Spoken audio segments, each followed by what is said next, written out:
Tachabana is a 14-year-old orphan boy who lives in a futuristic version of Japan in the year 2084. This world used to be inhabited by both ordinary humans and people who could do magic, but the magic wielders used to stay hidden from the eyes of the muggles. In the last decade, however, the world has come to know about magic and its wielders. This resulted in many new inventions but also discrimination. Tauda is far from an ordinary boy, however, as 2 years ago, when his entire family was gravely injured, a girl saved him from certain death by converting him into a vampire on his parents' dying request. It has been 2 years since that incident, and now he lives in a village with people like himself. He and his friends lie in wait, sitting on tree branches to find the opportune moment to ambush their teacher, Yukan, who is also Tauda's foster parent. It was a bid set by the village leader that if they managed to beat her even once in a fight, they would be given permission to leave the village and go to the capital city. Nevertheless, Yukan deploys a barrier blocking their attack and swiftly takes them down. This was not new, but rather a recurring occurrence that follows the same conclusion every time. Later, in a classroom, the boys are receiving their punishment at the back as Yukin scolds them. She focuses on Tuit further, using simple tricks to try to defeat her. They should just give up on this bid and their dreams of going to the capital. When it's not even certain going there may improve their future. Tauda protests, citing that she took them down unfairly using magic. His friends join in on the protest. If she was hiding the ability to use magic all along, then she always had an unfair advantage over them. It appears this too is a recurring routine as the rest of the students in the classroom take the hint and orderly reposition their desks, opening up a large aisle. Yukan gets annoyed, walks up to the boys and kicks them out, tripling their usual punishment. Later in the staff office, Tachabana, another teacher at the same school, talks to Yukan about what happened that morning. He shares his opinion on the matter, questioning whether she was being too strict. Yukai may be Tuda's foster parent, but Tachabana feels it would be better to be easier on them, since they are, after all, in adolescence, like to dream and should be allowed to experience different things. At the same time, elsewhere, Tauda and his friends are discussing what happened earlier. Yukai must have been using magic, since true magic users are a rarity, and they, as well as magic itself, have been known to exist in public for a little over a decade. There are also devices that let ordinary people use magic called magic apps. Magic apps came to be developed around the same time the world came to know about magic in the early 2070s and let anyone, even people with little to no experience, use pre-programmed magic spells. While expensive, they are still quite common, and especially in the capital, they are almost a thing you see everywhere. His friends fantasize about getting their hands on a magic app that would give them an edge over Yukan, but Kauta still wants to do it the old-fashioned way. His goal is to be free from this village and go to the city to climb the tower that can be seen on the horizon stretching to the sky. The Amano Miyashira orbital elevator, at the very center of New Tokyo. They make a resolution to someday make the dream of climbing the tower a reality. Tauda takes his leave before his friends form a new plan for the day. It is the day he was to pay respects to his deceased parents on the anniversary of their passing. It is revealed that his original parents passed away about 2 years ago, and he also suffers from memory issues as a result of the same accident that took their lives. Tauda cannot remember their faces or the time they spent together. Yukan was around that location and was the one who pulled him out of the car wreck and took him under her wing. Since then, she has stepped in as his parent, and they pretty much seem like any other natural family. Tauda is grateful and fond of her and holds her in immense respect. He gets up, bidding goodbye to the graves, and a mysterious vision of a person appears in front of him. It's both Maggie and Naji Springfield, but Tauda has no memory or any way of telling. The only thing he understands is Naji's call, telling him that he awaits him at the top of the tower on the horizon. There's no reason as to why, but as always, the vision stops.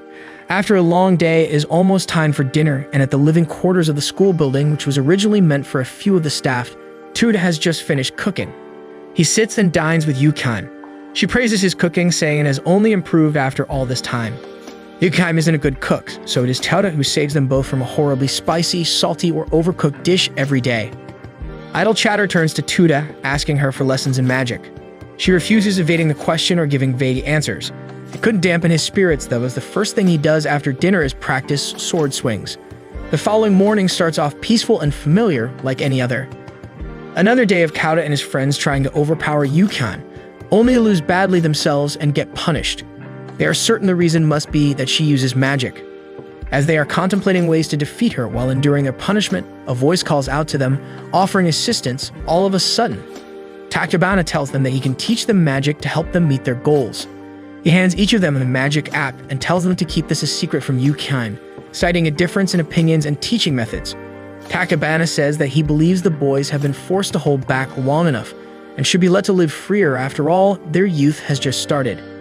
Tautakano, meanwhile, can't seem to make use of the magic app. Tachibana notices and tells him about his ineptitude for magic. It is a rare phenomenon, but there are those whose physical condition is not compatible with magic apps. Not to lose hope, he hands Tuda a bracelet as another tool that may get the work done. It causes him to fall into a long contemplation that lasts into the night. He thinks of ways to give this bracelet to Yukime, since he has never actually gifted her anything and has no idea how she would react. Suddenly, her face pops in near Tauda's. Yukime is fresh out of the shower and notices Tuda mumbling something to himself for a while. Curious, she brings her face closer, asking him the reason. Her eyes fall on the bracelet and she inquires about it. Tauda is flustered and blurts out about it being a gift for her. He dashes out of the room, blushing after making that declaration. It is something like a first for him on many fronts. He has never given a heartfelt gift to someone, and here is a beautiful older woman. At the same time, Yukime is someone he deeply cares for, and he does not want to disappoint her with the gift, wishing she'd throw it away if she doesn't like it, instead of feeling uncomfortable. Yukime, of course, accepts the present and wears it. Even as she steps out of a convenience store the following afternoon, she looks at the bracelet idly and smiles. That idle moment is interrupted as two magic circles form in sync behind her, just as two boys among Tauda's friends portal out from the teleportation spell and activate a binding spell from their magic apps. It appears this was planned in advance, that they try to ambush Yukime this afternoon after school, as Tuda is still running on his way to the location, hoping he makes it in time. Meanwhile, Yukime, while surprised they managed to get their hands on a magic app, is also ecstatic at the same time that they actually managed to bind her movement, making it a successful ambush. The boys, too, are excited and are about to finish this ambush, but Tachibana steps in, clapping. He walks into the group, appearing to praise them, but in a twist, he knocks all four of them unconscious. Yukime's recent ominous feeling is confirmed as Tachibana reveals he has been masquerading as a teacher for the past 6 months to confirm her identity and the bounty on her head. He unleashes an attack spell on her, which she wasn't able to cast magic to block. The bracelet, which was originally from Tachibana, seals her magic from being cast, causing the spikes to pierce into a Yukime bound by vines. He makes the traditional bad guy declaration and uses a final move to secure his bounty target, but Tauda, who had just jumped in to defend Yukime and deflect Tachibana's sword, interrupts him. Before he can even finish his sentence, Tachibana teleports to his flank and slices off his whole arm, saying that Tautakano's story ends with him being the brave but utter simpleton, taken advantage of by a bad guy. Tachibana takes a stance with his sword to finish him off as he says that, but his blade slices into Yukime's arm and not Tauda's neck. Being a mentor as always, she praises his bravery, the strike, and his friend's ambush. She tells him she was happy to receive her first ever gift from Tuda. Tachibana makes a mockery of the pair and goes to attack the sentiments when he can't make sense of how she managed to move in to defend Tauda despite being immobilized by the Bind Ivy spell. He spares no time to make full use of this opportunity and strikes Yukime, slicing through her abdomen with a clean cut, severing her limbs and finally clearing her head from the rest of the body. This visceral sight causes Tuda immense agony.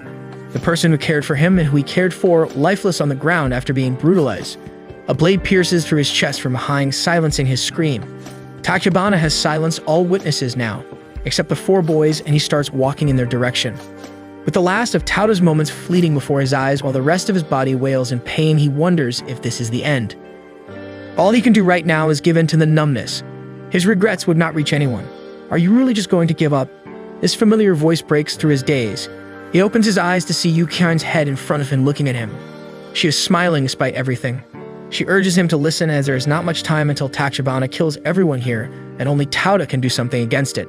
She points out the fact that he was still alive despite losing an arm, resulting in extreme bleeding and having his chest pierced. Normal humans could not do that. Yukime reveals to him that 2 years ago, she turned Tuda into an immortal. Right this instant, he had two choices: either give in to the quiet and ease and return to the earth as a human, or rise again as an immortal, as a new being. Both of these choices are nothing to make light of, one being to let it end while having regrets and letting everyone else here to die, or go against the immediate wishes in his head and heart and get up, but not as a human anymore. He would live again and save his friends, but not as a human being anymore, but a lonely, immortal monster. If he should pick the latter, he has to drink Yukime's blood now willingly. Yukime, in a significantly weakened voice, tells Tuda about just how much she loved the past 2 years as a human spent with him, and closes her eyes. Tauda makes up his resolve, pained, yet his goals are clearer than ever. To tie up loose ends, Tachibana is about to kill the 4 friends of Tauda's, closing the list of witnesses to his assassination.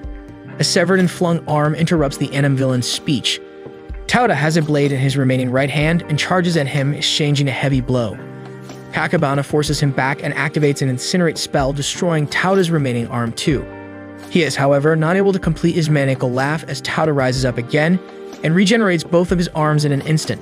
Gathering up all his strength, Tuna bolts at Tachibana and hits his abdomen, causing him to fly far back and into a car, even wrecking it with the force. Tauda has expended all his energy and falls to the ground. Just for a moment, he opened his eyes and caught a glimpse of a blonde-haired girl looking at him, then closed his eyes again. Tauda has regained some energy and recovered, and he opens his eyes to meet Yukian as he's resting on her lap.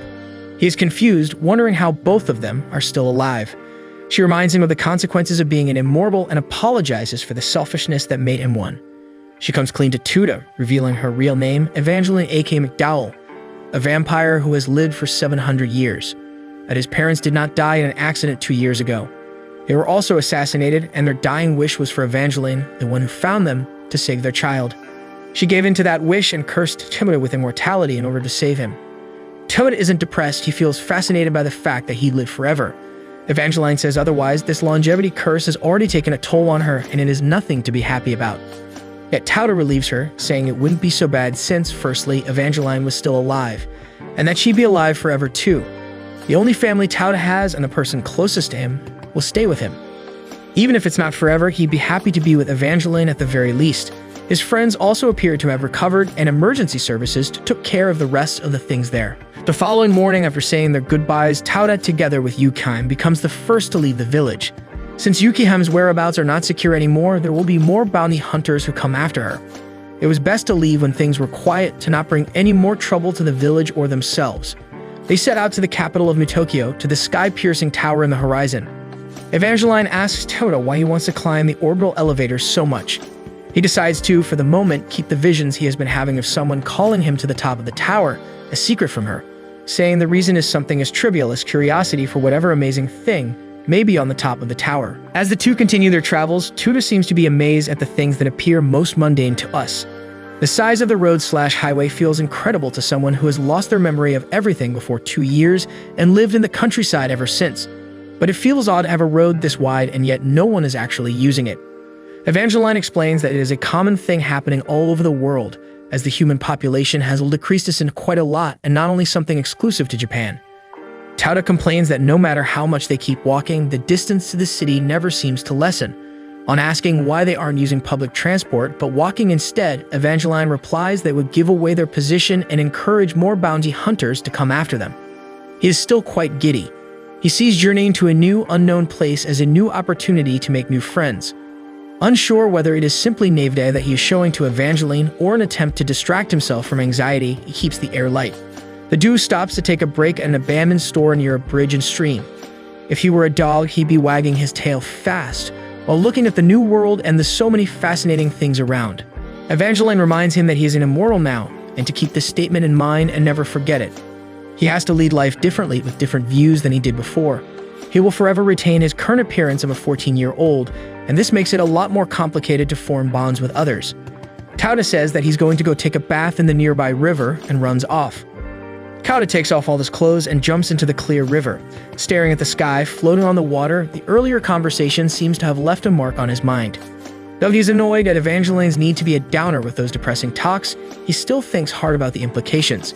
His friends will all grow up as normal, while he will be forever in this state as his 14-year-old self.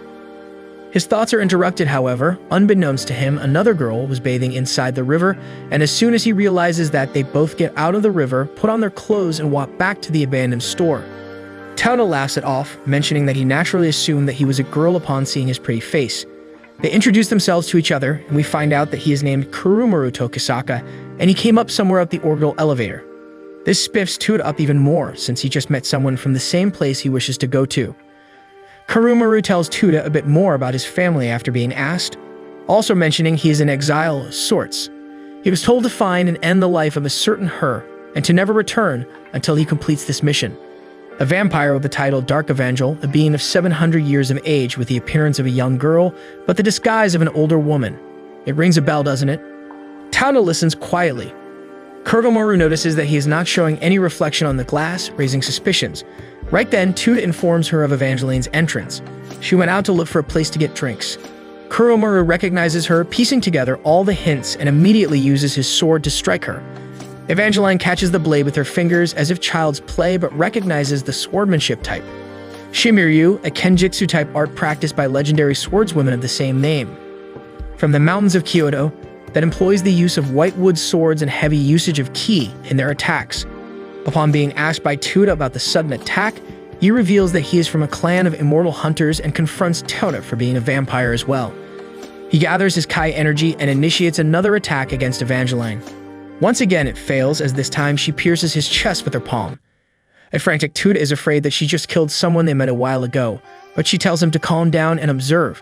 The cavity on Kuromaru's chest starts to slowly fill until it is no more. He made a complete recovery on the physical side. Evangeline addresses this irony, an immortal hunter who himself is an immortal. But Kuromaru doesn't seem to wake up after Tauta's calls. Taking a short while to come to his senses, he remembers his mission and takes a stance against Evangeline once again. She states that he has already lost once and there's no point in repeating another fight. She proposes a condition to the relentless hunter to manage to defeat her student, Tauta, first, to get a chance to take her in a fight. He agrees and immediately gets to dueling him. Well, more like to convince him to do so first. Tauta takes him on the condition that the winner will get to ask something of the other and both of them should have a sword. Would be both pointless and unfair otherwise. He hands him another sword and starts the duel to be kicked in the face from the get-go. An intense fight ensues, with both exchanging heavy blows. Kuromaru is using his polished swordsmanship, while Tauta, even if not nuanced, shows off his incredible battle sense and intuition. Not to mention that after taking any heavy slash, he remains unflinching and heals fast. Deciding to put a swift end to the duel, Kuromaru aims at Tauta's neck and cleanly severs it. Knowing how vampires function, it takes them significantly longer to recover if their heads are severed. But to his surprise, Tauta recovers instantaneously, putting his head back and healing, and uses that surprise to knock Kuromaru into the ground, demolishing it in the process. It ended quite gruesomely, and it did take a short while until Kuromaru was on his feet again, impressing the others in the process. The duel was over and it was time to honor the contract. Tauta asks Kuromaru to be friends with him. Hence he made his first friend after leaving the village, the first step of the resolution he made near the beginning of the journey. Much to his chagrin, Evangeline says that she has no desire to fight him anymore after he lost to both her and her disciple and was forced to sign a best friend contract with Tauta. The group then reached a hot spring town. Even if uncomfortable with the idea that there would be someone else too, Kuromaru goes into the men's bath, seeing that the place is quite empty. Tauta, who questions his gender, is still making fun of him. Tauta then asks Kuromaru about his clan not liking the fact that the latter is forced to be in exile and not allowed to return. It seems too strict and unfair. The latter reveals that there's more to it than that. It might even be a ploy to get him out of the way, since he was ostracized anyway for being immortal. Tauta proposes that he can just tag along with them, now that he has nowhere to go after failing in his mission to kill Evangeline A.K. McDowell. He hesitates, slowly going in for the handshake, but slaps it instead, as the hesitation gets the better of him. He chides Tauta for being too casual toward him. They cannot be friends that easily, after all. Continuing on the road, Kuromaru thinks to himself he might just have found a place he can belong to as he's called on forward by Tauta. He expresses his gratitude to Yu Kaim for taking him in as a student, and the group sets out on the road to the capital city. While not any faster since walking, idle thoughts led Tauta to wonder about the existence of other immortals like them, since they came across Kuromaru just 5 days after setting out from the village. They might be more common than he believed, and there may be many more of them out there. Yu Kaim seems to agree that there exist a lot more immortals who neither age nor die. Tauta fantasizes about forming a team, if they come across more immortals like the superhero teams he reads about in stories. A group that strives to do good and members are strong and exceptional with the powers they wield. He pitches this idea to the others, causing Yu Kaim to burst out in laughter. While not laughable in itself, it causes her to reminisce about the past when someone said something similar. She continues it might have been since she had a lot of time. But she, with another individual, formed an organization. This discussion is cut short by the sounds of car horns blaring. On the road in front of them, there's a large convoy of cars heading in their direction. One of the cars speeds up, breaking off from the formation and in the front, and comes to a stop in front of the three. A man sharply clad in formal attire and a girl in academy uniform step out and greet Yukime, addressing her as Madam and Lady. The girl then goes to bow in front of Yukime as the rest of the convoy reach here, with more suit-clad people stepping out in her honor. The uniformed girl deduces Tuda to be the boy Yukime had spent the last 2 years taking care of, away from them, and in seclusion in a small village, and takes up a stance against him. Yukime tells the girl, Karen Yuki, to not get into a conflict with him, another immortal, for it'll just be bothersome and take too long. She puts down her melee weapon. Yukime takes this time to inform Tuda about all the people congregated here, continuing the earlier conversation. She had already formed an organization comprising immortals like the one Tauda was talking of, the Immortal Family Yuki Holder. After being transported by limousine, the group went the rest of the way on a boat. The tower is closer than before on the horizon, and this makes Tauda quite excited. In the meantime, he hears more about Yugi Holders and how it served as a place for people with no normal place in society. Karen Yuki, number 4 of Yugi Holders' Immortal Squad numbers, is very devoted to Yukime and is still harboring some feelings against Tuda and the special treatment he has been receiving from Yukime herself. Yukime tries to get her to calm those feelings, also informing her of the powers they have and how both of them will have to work together in the future. Upon arriving, Vasado informs them that the Yuki Holder base, Fairyland Hall, is located about 10 kilometers off the shore of New Tokyo. Tauda feels that the so-called secret base looks more like a hot springs resort and learns that the place does function as springs too. Yukime, meanwhile, casually announces her return and receives a warm reception. A bit too warm, in fact. Not everyone on the island is a vampire immortal. Gengaro Makabe arrives with Iku Amaya and Karen Yuki in tow and speaks out from behind Tauda and Kurumaru. He further clears up the doubt, stating a few examples of the varieties of immortals that exist: beast-like beings, magical beings, those who attained immortality through alchemy or digitizing their consciousness, or even video game character-esque beings who have built up a number of lives, and many more. This is all fascinating and sudden information for the two. Gengaro introduces himself properly as Yuki Holder No. 6, and Iku introduces himself as No. 10. They had heard about Tauda's story and tried to confirm whether he wanted to join them. Then they tell Tauda and Kurumaru about the test they would have to clear in order to join the Yuki Holders. The usual procedure involved the newbies killing a few of the magical monsters kept sealed in the basement below them. But in their case, things are done a bit differently, as Yukime set a different exam. A one-on-one duel with any high-ranking number, with a single successful strike landing on the numbers being counted as a win for the two newcomers. Tauda feels like the test is still too simple, but Kurumaru, the more battle-experienced of the two, is cautious, thinking there's more to the numbers than meets the eye. Of course, they wouldn't be completely transparent about their strengths. So the pairs were being assigned. Jinmaru against Kurumaru and IQ against. No, Karen stepped forward with the intention of being paired up against Tuda. She wanted to thoroughly test the one Yukime personally looked after for 2 years. Iku agrees and Tuda is paired with Kurin, and the test starts immediately. Tauda spares no time and goes in for a surprise strike, thinking it'll be a piece of cake. From his left flank, Karen's bonk hammer smashes into his head, putting his body into the ground. Kurumaru is quite perplexed at this behavior, with Tuda going in to shamelessly try to land a surprise hit on a woman nonetheless. He snarks back, saying Yukime taught him to not discriminate between genders when facing an opponent. Kurumaru reacts, saying reacts even more lame that he lost instantaneously. He then calmly requests a duel with Genmaru, taking a stance with his sword. He goes in to strike, but it is clearly evident he's way out of his league. The introductions and duels are over, and Tauda and Kurumaru are taking a break elsewhere. They seem to have healed physically, of course, but both of them are very disappointed in the results of the earlier matches. In Tauda's case, he gauged the difference in power very wrongly. He thought he knew that Yukime was strong, but against someone who was supposed to be weaker than her, if gone by the numbers. Karen turned any attack that he did around and defeated him consistently and swiftly.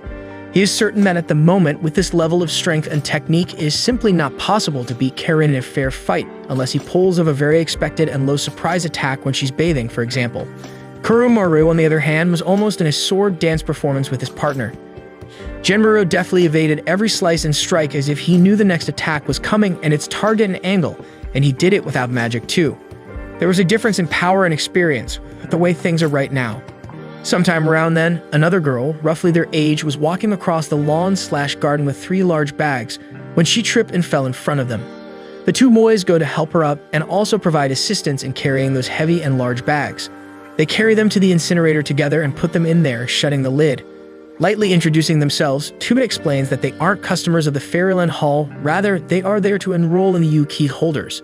The girl, too, explains how she's not a Yuki holder, but just an employee at the inn, and as a normal human, she might just be the only one on the island. An exception was made for this human, who also can't use magic, to work here as a maid after one too many incidents in the girl's past. She used to live in the countryside as well, like Tuda, but decided to move to the city on her own accord and somehow found herself living and working here. This common background helps Tuda form another friendship with Shinobu Yuki. He offers to help again if she is stuck with any menial work that needs a lot of physical strength and is naturally turned down. But he insisted, saying it was only to help and also ensure Tauda could keep himself moving and not turn into a lazy bum. Tauda will keep working towards clearing the test, of course. That is still a priority, but at the same time, he wants them to pay some attention to other things too, not dwelling on the same topic all the time. He asks Shinobu about the next task. She replies the next task on her list was to move some dishes to the storage shed. A bit far from where they were, Yukam is in her office, reminiscing about the past, almost 70 years ago when her close friend Neji Springfield took a similar test as his grandson Tauda.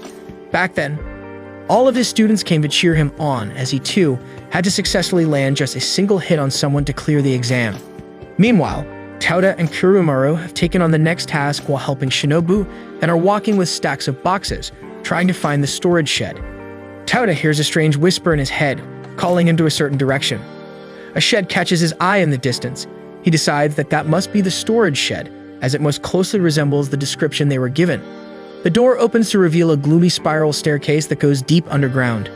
This place is certainly not like any storage shed Kurumaru has ever seen in his life, and he tells Tuda about his doubts. The latter just assures him, even if it is the wrong place, they are already a bit deep in, and it might just be better to keep going down. They always have the option to head back if it was the wrong place. They climb down the full spiral and enter a large cavern underground. Either this is the most eerie and grandiose storehouse in the world, or someplace completely different where they shouldn't have entered right then. There are a few structures underground there too, and led by curiosity, they decide to go to that place. On an open roof-type floor, there is an altar with a sword struck in the ground and a guy sitting nearby gulping down sake in shabby attire. He asks the two boys first whether they were the two newbies Yuki brought here to the island recently. Then he goes to introduce himself as Yuki holder number 2, Jinbei Shishido, the self-proclaimed leader of the Yuki holders. The boys are surprised at first. Being number 2 means that he must be a very strong immortal. But Jinbei, as talented as he is, keeps exuding various proofs of how he is just a shabby drunkard who cares only about alcohol. For a moment, he raises his head and asks for Tuda, telling him that the sword embedded into the altar there is his for the taking, only if he manages to lift it from there. It is supposedly a powerful magic sword forged by a great mage in the past. It has seen live battles long ago and is cumbersome to use, so it stayed in that underground citadel, waiting, looking for a new owner. He explains further that since Kurumaru already uses a sword while Temuda is pretty much bare-handed, it is better he gets a new weapon. And then they can both train themselves in the ways of the blade there in the underground, where any damage that may be caused doesn't disrupt anyone else's way of life or the buildings of the Fairyland Hall. Tauda confidently walks in and tries to take the sword, but to no avail.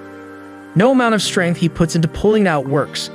He turns his head and asks for more information about it from Jinbei. He only provides more context into the history of the sword, that a lot of people have tried to take it for themselves for decades, but no one has managed to do so. The voices in his head return, and they tell him to rotate the dial on the sword handle. He does so without question. It was really that easy. Tauda picked up the sword from the altar. Jinbei is unable to believe what he is seeing. He asks Tauda if he used any tricks, to which he just replies that the sword itself told him, but he can't understand what exactly the voice is saying. Jinbei sighs and talks to the sword, addressing it as Kurobo, telling it not to reveal the secret that easily. The consciousness in the sword retorts, saying it is rather boring and uneventful in the underground there. It has been waiting there for over a decade, with nothing to do in the meantime. The sword plays around, joking that the sword has chosen its master, like in the fantasies, and that Jinbei can teach Tauda all about it. Jinbei still acts too casual about the whole thing and hands the sword back to Tauda, playing a little mischief. He indeed catches the sword, but is surprised when it weighs immensely and drags him down, even breaking the floor. But Tauda loses an arm in the effort, quite literally.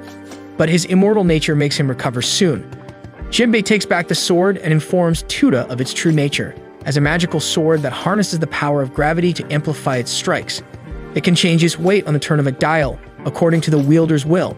This lets it do massive damage on just the simplest of swings, but Tauta will need a lot of training and strength management to just make simple use of it, lest he master it. He proposes the idea of using this underground area to train, so they don't end up wreaking havoc above ground. The days pass by with the boys giving it their all to train. They help Shinobu in the mornings, also utilizing that physical labor as a method of endurance training and warm-up exercises. The rest of the day they spent training with their swords underground, both swinging and sparring. They were inexperienced in the beginning but progressed phenomenally fast. Jinbei and Yukim slowly have their doubts eased, and they believe the boys may just pass the test this time. Tauta has been using the sword in a heavy setting, and during one of their sparring sessions, it slips out of his hands and into the walls of the cavern, shattering it. 7 days pass by in a flash, and Tauta and Kurumaru step out of their training grounds with a look of confidence on their faces. They felt ready and will pass the test to enter UQ holder-numbered ranks by any means, this time with their now honed strength. This was also the last day of their deadline, and they had only a few hours before the test ended. Jenguru likes the look of confidence on Kurumaru's face and decides to respect his spirit by not holding back this time. The duel starts with Kurumaru taking the initiative. At a different place, Karen and Tuda are about to start their own duel. After a brief conversation, he goes in for a strike with his sword set at 1,000 times the weight. Karen senses something is amiss and decides to be cautious, blocking the blow with all her might. Her weapon and her body take in the shock and transfer it to the ground, crumbling it under her feet. She is somewhat impressed, at least, with Tauta's choice of a weapon as well as his control while using the gravity-powered sword. Kurumaru is struggling on his end. Just like before, Jenguru has full control of the situation and never takes a hit. He is frustrated, and that small distraction sends him flying back. Jenguru tells Kurumaru a bit about why he is unable to land a hit on him, even if he improved his speed and strength. Kurumaru's technique is too still and his movements too transparent. He tries very hard to be a fair and upright person, and thus never goes outside the boundaries of the book. In the times he does attempt to use underhanded tricks, he is wide open. But that is all of his own personality and not the swordsman speaking. He is getting slashed and cut all over the place by Jenguru, with no opportunity to act. In the middle of this numbing duel, he decides to change his ways and imagines his friend Tauta in his place. Tauta has superb instinct and battle sense, and is never transparent, unlike him. This is the only shot Kurumaru has at winning. He manages to cut free and charges at Jenguru, leaving himself wide open, but intentionally this time. Jenguru, of course, seizes the opportunity and severs Kurumaru's left arm from his body. It is painful. The pain might just take over his sense if he loses focus, but gritting his teeth and focusing, Kurumaru uses his spatial Onmuto from his left hand and holds the portaled sword there. Catching Jenguru by complete surprise, the sword pierces his abdomen, putting an end to the duel, as well as taking his life. Even if severed, Kurumaru still exercised control over the left arm with his Kai energy. A panel flashes over Jenguru's lifeless body, expecting a prompt. He had 255 lives left, but after a long time, that number went down by 1. Jenguru gets up, after using his unique immortal powers to replenish life, and compliments Kurumaru for being the one to win. It is quite an impressive feat, and he passed the exam. But Tauta's duel is still going on. Karen does not feel any pressure, and has her usual look on her face as she deflects every one of his heavy blows. Shinobu Yuki is still doing her chores outdoors in the afternoon, but cheers Tauta on from a distance. A large monster appears behind an unsuspecting Shinobu, almost eclipsing her in its shadow. Its saliva-slashed drool is heavily corrosive, and a drop falls on Shinobu's outfit, burning a large hole in the shoulder, but at least it did not reach her skin. The duel between the two immortals, whom Yukihan regards as the strongest by trait, rages on and reaches its peak. Tauta decides to reduce the weight of the sword, almost making it feather-light, at 1/10th the weight. This makes it very easy to move around extremely fast, and he goes in for a horizontal slash at Karen's shoulder level. This is extremely fast as well as fatal, and she bends her waist backwards to evade the strike. But this is exactly what Tauta wanted, as she was now without a strong and stable footing. He kicks her off her feet by hitting her foot, sending her falling on her back. This is the perfect chance, as she is caught by surprise and also falls unexpectedly, greatly hindering her reaction time to any slash Tauta may make. He goes in for her neck with a vertical attack, but pauses right before the sword may cleave into Karen. A sharp cry could be heard in the distance, and Tauta identified it as belonging to Shinobu. It is a more important matter since she screamed as if her life was under threat. Tauta runs off in the direction of the source to find Shinobu pushed back against a wall, and with all her escape routes cut off by a whole group of large monsters. Every bit of their breath and saliva that touches things corrodes it. Her clothes are badly affected, and the burn is starting to almost reach her skin, causing her to panic. Tuba is almost about to jump in with his sword at a high setting to obliterate all the monsters in one fell swoop. Curran makes it in time to stop him since he too was rushing in without thinking. A hit like that may end up killing Shinobu too. Karen decides she will lure the monsters away, while Tauta can then move in to pull Shinobu out of that corner and into a safe spot. Then they can take care of the monsters. She does exactly that, grabbing the monster's attention and runs away. Unfortunately, one of the monsters split off from the group and went after Shinobu, the easy prey. Tauta jumps in and slays the beast, saving her in time, then takes her to a nearby roof where she would be saved. Kurumaru and Jenguru arrive, responding to the noise, and ask about what is happening there. Leaving Shinobu in their care, Tauta dashes to Karen's location with the monsters and jumps in with his sword at 50,000 times the setting, practically bombing the place, leaving a crater in its wake and obliterating the monsters. As the dust cleared, Tauta couldn't see Karen. She emerges from a pile of rubble in a short while, with her clothes in tatters. It is indeed an overreaction from Tauta, demolishing the whole region when he could have simply killed the monsters with a significantly lower setting of the magical sword. Yukam arrived at some point of time if she witnessed it all. Amused at the collateral, she praises Tauta and Karen for taking control of the situation. She answers his question, informing him that the monsters were probably the ones contained in the underground facilities that were used for the usual exams.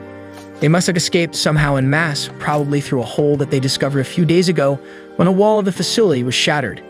Changing the topic, Yukim addresses something more important here, the results of the test. It was sundown, and the deadline was over a while ago already. Karen, Tauta, Kurumaru, Genruru, and Shinobu are all in attendance around Yukim. This prompt from her makes Tauta quite flustered indeed, as they all eagerly await the results.